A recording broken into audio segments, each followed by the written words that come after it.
বন্ধুরা, আমরা অধিকাংশ সময়তেই আমাদের জীবনে একটা ঠিকঠাক সিদ্ধান্ত নিতে পারি না।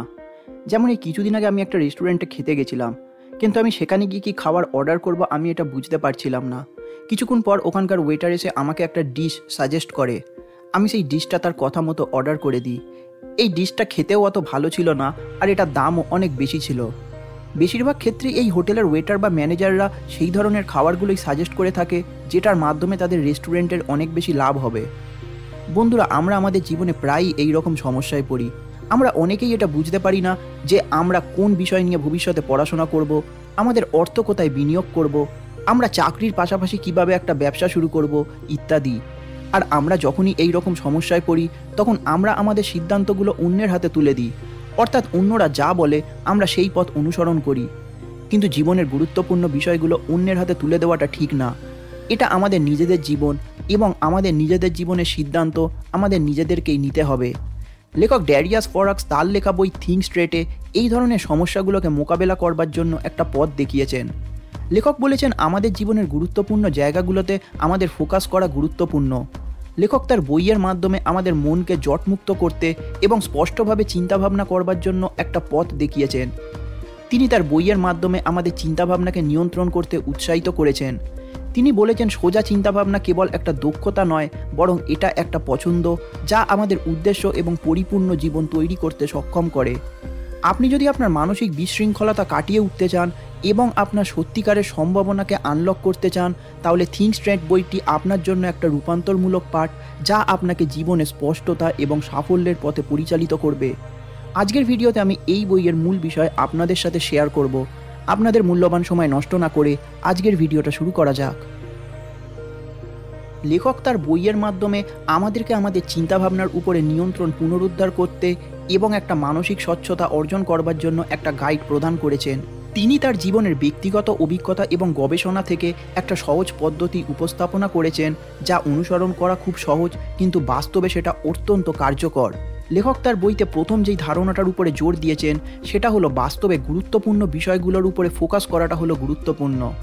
তিনি তার বইতে একজন সফল ব্যবসায়ী মাইকের উদাহরণ দিয়ে এটা বলেছেন যে মাইক তার জীবনে ক্রমাগত চাপের কারণে স্পষ্টভাবে চিন্তাভাবনা করতে পারতেন না। অন্য সবার মতো মাইক একসাথে অনেক কিছু করবার একটা চেষ্টা করত। তিনি একাধিক প্রকল্পের উপরে মনোনিবেশ করবার একটা চেষ্টা করছিলেন, এটা না ভেবে যে বাস্তবে সত্যি কাজগুলোর কোনো গুরুত্ব আছে কি না। এরপর মাইকের জীবনে সব কিছু আস্তে আস্তে পরিবর্তন হয়ে যায় যখন তিনি লেখকের দেখানো কৌশলগুলো অনুসরণ করতে শুরু করেন। তিনি তার জীবনের মূল জিনিসগুলোকে শনাক্ত করেন এবং তার ব্যক্তিগত এবং পেশাদার জীবনের জন্য সত্যি কী গুরুত্বপূর্ণ সেটা সংজ্ঞায়িত করেন। মাইক তার জীবনে গুরুত্বপূর্ণ বিষয়গুলোকে শনাক্ত করবার মাধ্যমে তার জীবনের লক্ষ্য পূরণের জন্য কী করণীয় সেই দিকে কাজ করতে সক্ষম হয়েছিলেন। লেখক মাইকের উদাহরণ দিয়ে আমাদেরকে এটা বোঝাতে চেয়েছেন যে কিভাবে বাস্তবে সোজা চিন্তাভাবনা শুধুমাত্র আমাদের কর্মক্ষেত্রেই নয়, বরং এটা আমাদের ব্যক্তিগত জীবনেও একটা বড় পরিবর্তন আনতে পারে। লেখক তার বইতে এমন কিছু কৌশল প্রদান করেছেন যেগুলোর অনুশীলনের মাধ্যমে আমরা আমাদের দৈনন্দিন জীবনে যেই চ্যালেঞ্জগুলোর মুখোমুখি হই সেইগুলোকে কাটিয়ে উঠতে পারবো, যেমন ডিসিশন মেকিং, টাইম ম্যানেজমেন্ট এবং ডিস্ট্র্যাকশনস। লেখক বলেছেন, আমাদের জীবনে জটিলতাকে কাটিয়ে ওঠার জন্য আমাদের চিন্তাভাবনা করবার দক্ষতাকে বাড়াবার দিকে গুরুত্ব দিতে হবে। তিনি তার বইতে এমন কিছু কৌশল প্রদান করেছেন যেগুলোকে অনুসরণ করবার মাধ্যমে আমরা আমাদের চিন্তা করবার ক্ষমতাকে তীক্ষ্ণ করতে পারবো, যার মাধ্যমে আমরা আমাদের সমস্যাগুলোর একটা তীক্ষ্ণতার সাথে মোকাবেলা করতে পারবো এবং একটা সমাধান খুঁজে পেতে পারবো। লেখক আমাদেরকে সহজভাবে চিন্তাভাবনা করবার জন্য মননশীলতা অনুশীলন করতে বলেছেন। তিনি বলেছেন যে বর্তমান মুহূর্তে উপস্থিত থাকার মাধ্যমে এবং সম্পূর্ণরূপে নিযুক্ত থাকার মাধ্যমে আমরা আমাদের মনোযোগকে কেন্দ্রীভূত করতে পারি এবং বিভ্রান্তি দূর করতে পারি। এই জিনিসটার মাধ্যমে আমরা স্পষ্টভাবে চিন্তা করতে এবং যৌক্তিকতার মাধ্যমে সিদ্ধান্ত নিতে পারি। লেখক তার নিজের জীবনের অভিজ্ঞতা শেয়ার করে এটা বলেছেন যে কিভাবে মননশীলতা ধ্যানের অনুশীলন তার জীবনে একটা প্রভাব ফেলেছিল। এই জিনিসটা তাকে তার চিন্তাভাবনা এবং আবেগ সম্পর্কে সচেতন হতে সাহায্য করেছিল, যার ফলে তিনি জীবনে আরও ভালো সিদ্ধান্ত নেওয়ার দিকে পরিচালিত হয়েছিলেন। এরপর লেখক বলেছেন, আমাদের জীবনে একটা স্পষ্ট লক্ষ্য থাকা এবং অগ্রাধিকার নির্ধারণ করা গুরুত্বপূর্ণ। আমাদের জীবনে যদি একটা স্পষ্ট লক্ষ্য এবং উদ্দেশ্য থাকে, তাহলে এটা আমাদেরকে অগ্রাধিকারী জিনিসগুলোকে ফিল্টার করতে সাহায্য করবে এবং আমাদের লক্ষ্যের দিকে সিদ্ধান্ত নিতে সাহায্য করবে। লেখক বলেছেন আমাদেরকে আমাদের জীবনের লক্ষ্য এবং উদ্দেশ্যগুলো অনুযায়ী একটা মিশন স্টেটমেন্ট তৈরি করতে হবে, যেটা আমাদের লক্ষ্যগুলোর দিকে একটা রূপরেখা দেবে এবং আমাদের জীবনের সিদ্ধান্ত গ্রহণের জন্য একটা গাইডপোস্ট হিসাবে কাজ করবে। নিয়মিত আমাদের মিশন স্টেটমেন্টের পর্যালোচনা এবং পরিমার্জনা করবার মাধ্যমে আমরা চিন্তার স্বচ্ছতা বজায় রাখতে পারি এবং সত্যিকারের অর্থে আমাদের জন্য কি গুরুত্বপূর্ণ তার উপরে আমাদের দৃষ্টি নিবদ্ধ রাখতে পারি। এরপর লেখক আমাদের চিন্তার স্বচ্ছতাকে বাড়াবার জন্য সশৃঙ্খলার উপরে জোর দিয়েছেন। লেখক স্বাস্থ্যকর অভ্যাস স্থাপনের গুরুত্ব নিয়ে আলোচনা করেছেন, যেমন পর্যাপ্ত পরিমাণে ঘুমানো, নিয়মিত ব্যায়াম করা, সুষম খাদ্য বজায় রাখা ইত্যাদি। এই অভ্যেসগুলো আমাদের মস্তিষ্কের কার্যকারিতা অপটিমাইজ করতে এবং আমাদের জ্ঞানীয় ক্ষমতা বাড়াতে সাহায্য করে, যা আমাদের আরও স্পষ্টভাবে চিন্তা করতে এবং সঠিক সিদ্ধান্ত নিতে সাহায্য করে। এরপর লেখক বলেছেন আমাদেরকে আমাদের পরিবেশের উপরে খেয়াল রাখতে হবে, কারণ আমাদের পরিবেশ যদি ঠিক না হয় তাহলে এটা আমাদের স্পষ্ট চিন্তাভাবনার পথে একটা বড় বাধা হয়ে দাঁড়াতে পারে। তিনি একটা সংগঠিত পরিবেশ তৈরি করবার জন্য আমাদেরকে আমাদের ডিজিটাল ডিভাইসগুলোকে দূরে রাখতে বলেছেন। এটা আমাদের মানসিক বিশৃঙ্খলতা কমাতে সাহায্য করে এবং আমাদের হাতে যেই কাজটা রয়েছে সেটার উপরে মনোযোগ করতে সাহায্য করে। লেখক আমাদেরকে এমন লোকজনদের সাথে ঘিরে রাখতে বলেছেন যারা আমাদের চিন্তাভাবনার মধ্যে একটা স্বচ্ছতা আনতে সাহায্য করে। তিনি আমাদেরকে এমন মানুষদের মাঝখানে ঘিরে রাখতে বলেছেন যারা আমাদেরকে বুদ্ধিবৃত্তিকভাবে উৎসাহিত করে এবং চ্যালেঞ্জ করে। একটা অর্থপূর্ণ কথোপকথনের মাধ্যমে এবং বিশ্বস্ত ব্যক্তিদের কাছ থেকে প্রতিক্রিয়া চাওয়ার মাধ্যমে আমরা একটা নতুন দৃষ্টিভঙ্গি অর্জন করতে পারি এবং আমাদের চিন্তাভাবনাকে প্রসারিত করতে পারি। সাফল্য অর্জনে চিন্তার স্বচ্ছতার তাৎপর্যকে ব্যাখ্যা করবার জন্য লেখক অসংখ্য সফল ব্যক্তিদের বাস্তব জীবনের উদাহরণ দিয়েছেন। তিনি ওয়ারেন বাফেটের উদাহরণ দিয়ে এটা বলেছেন যে তিনি বিশ্বের অন্যতম সফল বিনিয়োগকারী এবং তার শেয়ার বাজারে দীর্ঘমেয়াদী সাফল্যের জন্য তার চিন্তাভাবনা করবার স্বচ্ছতা দায়ী ছিল।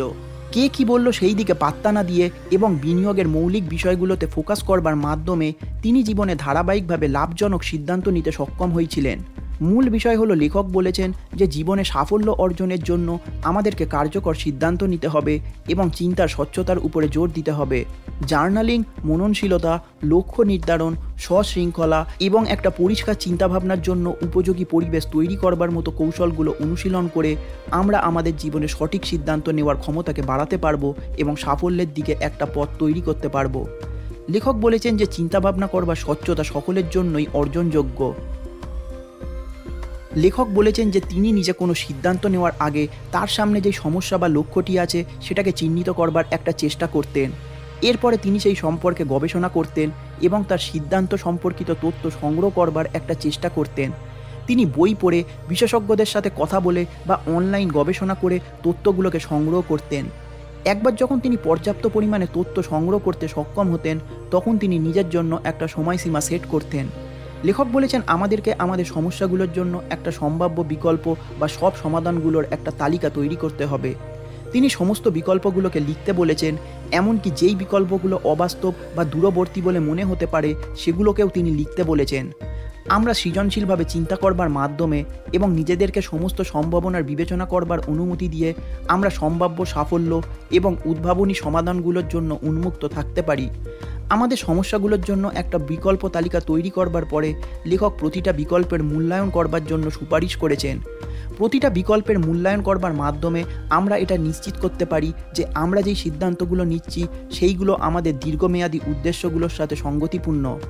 লেখক বলেছেন একবার যখন আপনি মূল্যায়ন করতে সক্ষম হবেন এরপর আপনি একটা সিদ্ধান্ত নিন এবং সেই দিকে একটা পদক্ষেপ নিন।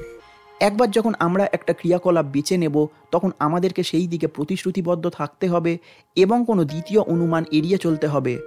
ক্রমাগত বিশ্লেষণ এবং আশ্বাস পাওয়ার পরিবর্তে লেখক আমাদের কাজের প্রতি এবং সিদ্ধান্তের প্রতি একটা আস্থা রাখতে বলেছেন। লেখক বলেছেন অতিরিক্ত বিশ্লেষণ এবং চিন্তাভাবনাকে এড়াবার জন্য আমাদের ক্রমাগত মননশীলতা এবং আত্মসচেতনতা অনুশীলন করতে হবে। এরপর লেখক আমাদের জীবনের ব্যর্থতার গুরুত্বের উপরে জোর দিয়েছেন। তিনি বলেছেন আমাদেরকে আমাদের জীবনের ব্যর্থতাগুলোর থেকে একটা শিক্ষা নিতে হবে এবং জীবনে এগিয়ে যেতে হবে। লেখক বলেছেন আমাদের ব্যর্থতাগুলো আমাদের জন্য একটা মূল্যবান শিক্ষা হতে পারে যদি আমরা সেগুলোকে একটা বৃদ্ধির মানসিকতার দৃষ্টিভঙ্গি দিয়ে দেখি এবং পরিস্থিতি অনুযায়ী আমাদের চিন্তাভাবনাগুলোর পরিবর্তন করতে পারি। এক কথায় লেখক এই অধ্যায়ের মাধ্যমে আমাদেরকে এটা বলতে চেয়েছেন যে অতিরিক্ত চিন্তাভাবনা এবং অতিরিক্ত বিশ্লেষণ আমাদের কাজের প্রতি পদক্ষেপ নেওয়ার ক্ষেত্রে একটা বড় বাধা হয়ে দাঁড়াতে পারে। তিনি এই বাধাগুলোকে কাটিয়ে ওঠার জন্য এবং আত্মবিশ্বাসের সাথে নিজেদের লক্ষ্যের দিকে এগিয়ে যাওয়ার জন্য কৌশল প্রদান করেছেন। একটা স্পষ্ট সময়সীমা সেট করে, বিকল্পগুলোর মূল্যায়ন করে এবং ব্যর্থতাগুলোর থেকে শেখার মাধ্যমে আমরা আমাদের ব্যক্তিগত এবং পেশাগত জীবনে একটা অর্থপূর্ণ অগ্রগতি অর্জন করতে পারি। আমাদের কাজের সময় ডিস্ট্র্যাকশনস কমাতে লেখক একটা স্পষ্ট সীমানা নির্ধারণের গুরুত্বের উপরে জোর দিয়েছেন। তিনি আমাদেরকে মোবাইল এবং কম্পিউটার ডিস্ট্র্যাকশনসগুলোকে এড়িয়ে চলতে বলেছেন এবং গুরুত্বপূর্ণ কাজগুলোর উপরে ফোকাস করবার জন্য সময় উৎসর্গ করতে বলেছেন। এটা করবার মাধ্যমে আমরা আমাদের জীবনের ডিস্ট্র্যাকশনসগুলোকে এড়াতে পারি, যা আমাদের মনোযোগ করতে এবং সহজভাবে চিন্তা করতে বাধা দেয়। উদাহরণস্বরূপ, কিছুক্ষণ পরপর সোশ্যাল মিডিয়া দেখার পরিবর্তে আমরা সোশ্যাল মিডিয়া দেখার জন্য দিনের একটা নির্দিষ্ট সময়ের ব্যবহার করতে পারি। এই জিনিসটা আমাদের ফোকাসকে নষ্ট না করে আমাদের সংযুক্ত থাকতে দেয়। এরপর লেখক বলেছেন, আমরা যেই জায়গায় বসে আমাদের কাজগুলোকে করি সেই জায়গাটা আমাদের পরিষ্কার পরিচ্ছন্ন রাখতে হবে। লেখকের মতে আমাদের কাজের জায়গা যদি পরিষ্কার পরিচ্ছন্ন না থাকে তাহলে এটা আমাদের সোজা চিন্তা করতে এবং আমাদের উৎপাদনশীলতার পথে একটা বাধা হয়ে দাঁড়ায়। অন্যদিকে একটা পরিষ্কার এবং সংগঠিত কর্মক্ষেত্র স্বচ্ছতা এবং ফোকাস প্রচার করে। এটা আমাদের পরিষ্কার চিন্তাভাবনা করতে এবং আমাদের উৎপাদনশীলতা বৃদ্ধি করতে সাহায্য করে। এরপর লেখক বলেছেন, আমাদেরকে আমাদের দরকারি কাজগুলোকে অগ্রাধিকার দিতে হবে এবং অপ্রয়োজনীয় কাজগুলোকে বাদ দিতে হবে। তিনি আমাদেরকে একটা করণীয় কাজের তালিকা তৈরি করবার উপরে জোর দিয়েছেন। এটা আমাদের সবথেকে গুরুত্বপূর্ণ কাজগুলোকে চিহ্নিত করতে সাহায্য করবে এবং সরাসরি আমাদের লক্ষ্যগুলোর উপরে একটা প্রভাব ফেলবে। আমরা আমাদের দরকারি কাজগুলোর উপরে আমাদের সময় এবং শক্তির প্রয়োগ করে আমাদের অদরকারি কাজগুলোকে এড়াতে পারবো, যেগুলো আমাদের লক্ষ্যের জন্য অতটা গুরুত্বপূর্ণ নয়। উদাহরণস্বরূপ, ইমেল চেক করা এড়ানো বা অদরকারি মিটিংগুলোকে এড়িয়ে গিয়ে আমরা আমাদের গুরুত্বপূর্ণ কাজগুলোর উপরে আমাদের সময় এবং মনোযোগ প্রয়োগ করতে পারি, যেগুলো আমাদেরকে আমাদের লক্ষ্যের দিকে এগিয়ে নিয়ে যেতে সাহায্য করবে। একটা মানসিক শৃঙ্খলা বিকাশের মাধ্যমে আমরা আমাদের জীবনের সমস্যাগুলো সমাধান করতে পারি এবং একটা পরিষ্কার মানসিকতা বজায় রাখতে পারি। এই স্পষ্টতা আমাদের জ্ঞাত সিদ্ধান্ত নিতে, সমস্যাগুলোকে আরও কার্যকরভাবে সমাধান করতে এবং আমাদের লক্ষ্যগুলোর উপরে মনোনিবেশ করতে সাহায্য করে। এক কথায় লেখক বলেছেন, সরলতার মাধ্যমে আমরা আমাদের মানসিক শৃঙ্খলার বিকাশ করতে পারি, আমাদের জীবনের বাধাগুলোকে অতিক্রম করতে পারি, আমাদের উৎপাদনশীলতার উন্নতি করতে পারি এবং একটা পরিষ্কার মানসিকতা বজায় রাখতে পারি। ডিস্ট্র্যাকশনসগুলোকে কমিয়ে অপ্রয়োজনীয় বিশৃঙ্খলা দূর করে এবং কাজগুলোকে অগ্রাধিকার দেওয়ার মাধ্যমে আমরা আমাদের ফোকাস বাড়াতে পারি এবং সোজা চিন্তাভাবনা করতে পারি। এই স্পষ্টতা আমাদের আরও ভালো একটা সিদ্ধান্ত নিতে, ধারাবাহিক সাফল্য অর্জন করতে এবং শেষ পর্যন্ত একটা পরিপূর্ণ জীবনযাপন করতে সাহায্য করে। থিঙ্ক স্ট্রেট বইয়ের মাধ্যমে লেখক আমাদের ব্যক্তিগত এবং পেশাগত জীবনের জটিলতাগুলোকে কাটিয়ে ওঠার জন্য কৌশল প্রদান করেছেন। বন্ধুরা, আজকের ভিডিওটা আমি এখানেই শেষ করছি। আপনারা যদি এই বইটা ডিটেলসে পড়তে চান তাহলে নিচে দেওয়া লিঙ্ক থেকে আপনারা এই বইটা কিনতে পারেন। আশা করি ভিডিওটা আপনাদের ভালো লেগেছে। যদি ভালো লেগে থাকে তাহলে ভিডিওটিকে লাইক করে দিন এবং চ্যানেলটিকে সাপোর্ট করবার জন্য সাবস্ক্রাইব করে দিন। ধন্যবাদ।